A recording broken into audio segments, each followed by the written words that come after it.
এখন আমরা দেখে নেব our casuarina a tree থেকে যে 5টি প্রশ্ন আমি তখন তৈরি করেছি, যেখানে অল টাইপ অফ এমসিকিউ রয়েছে। ঠিক আছে, তো আওয়ার ক্যাজুয়াল ট্রি কার লেখা? তরু দত্ত, অর্থাৎ Torulata Dutt. Column A, column B, এখানে আছে বরোডেল, ফ্রান্স, ইতালি, নেটিভ ক্লাইম। কোনটার সঙ্গে কোনটা মিল হবে উত্তরগুলো দেখে নাও। এর 4 বরোডেল হবে এইটা, ট্রিজ অ্যাসোসিয়েটেড, তোমরা একটু পড়ে নাও, with memory and loss. France থেকে উত্তর হবে 3, তাহলে হবে a place where the poet recall the tree abroad. ইতালিতে সিতে 2 দেওয়া আছে, সিতে 2, তাহলে এটা side of the classical beauty where memories arise. আর ডি নেটিভ ক্লাইম, D1, অর্থাৎ এদিক থেকে সাজানো হয়ে আছে, the original location of the casual tree.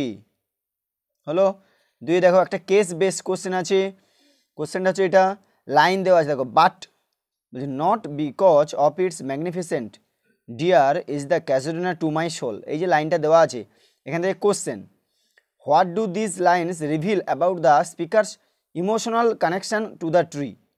উত্তর হয়ে দেখো এখানে অপশান দেওয়া আছে, প্রথমে A, the speaker only admired the tree for its grand physical appearance. B, the speaker values the tree more for personal memories and emotional ties than its physical beauty. The speaker finds ডায়রম দেওয়া আছে অপশানগুলো, তো option B উত্তর হয়ে যাবে, অর্থাৎ অপশানটা বড় কথা নয়, উত্তরটা তোমরা দেখে রাখো কোনটা। The speaker values the tree more for personal memories and emotional ties than its physical beauty. হলো এবারে 3 নম্বর প্রশ্ন, arrange this feeling in order. এই অ্যারেঞ্জ দিস ফিলিং, এই অনুভবটাকে অনুভব করে এটা কি বলছে, অর্ডার অনুযায়ী সাজাও। Nostalgia for childhood may companions, reverence for trees natural beauty, grief for loved ones now gone, a desire to immortalize the tree through verse. তাহলে প্রথম দেখো এটা হয়ে যাবে বি, এই সাজিয়েছি বি, প্রথমে এইটা reverence for trees natural beauty, তারপরে A nostalgia for childhood companions, তারপরে C grief for loved ones now gone, আর D a desire to immortalize the tree throughout verse. ঠিক আছে 3।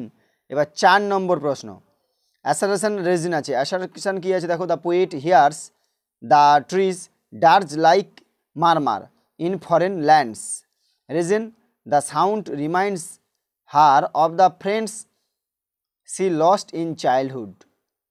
ঠিক আছে, এবারে এই অ্যাসারেশন এই রিজিন, তাহলে উত্তর হয়ে যাবে এখান থেকে A is true but R is false. ভালো করে দেখো, the poet hears the tree's dirge like in foreign lands, এটা হবে ট্রু, আর the sound reminds her of the friends she lost in childhood, এটা ফলস। উত্তর হয়ে যাবে এটা false, A is true but R is false.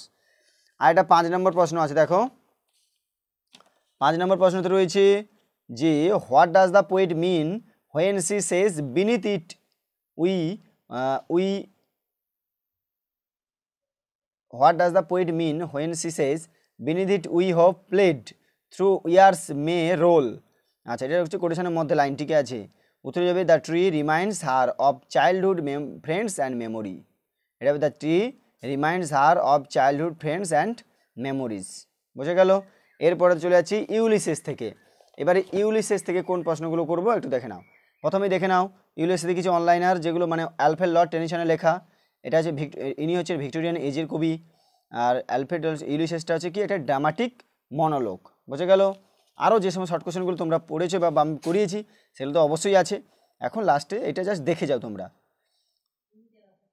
দেখো কি বলেছে, প্রথম প্রশ্ন, what celestial object does Ulysses use as metaphor for knowledge, the sun, the moon, না a sinking star, a comet, এটা হবে এ সিঙ্কিং স্টার। 2 অ্যাসারেশন আর reason আছে, despite returning home in his old age Ulysses yearns for the sea, তাহলে এটা ঠিক। Reason he yearns for the new adventure and experience, এটাও ঠিক। তাহলে A and R are true and R is the, এই R is the correct explanation of for A, তাহলে এটা এইটা হবে উত্তর, option A and R are true and R is the correct explanation for A. তারপরে চলে আসে দেখো 3 দাগের প্রশ্নতে, Ulysses compares himself to a dash while expressing his fear of getting rusted, এটা হবে a forgotten hero, a sword that is not used, এইটা হবে a sword that is not used, উত্তর হবে এইটা sword that is not used. 4 নম্বর প্রশ্ন, arrange করতে হবে, ইউলিসিস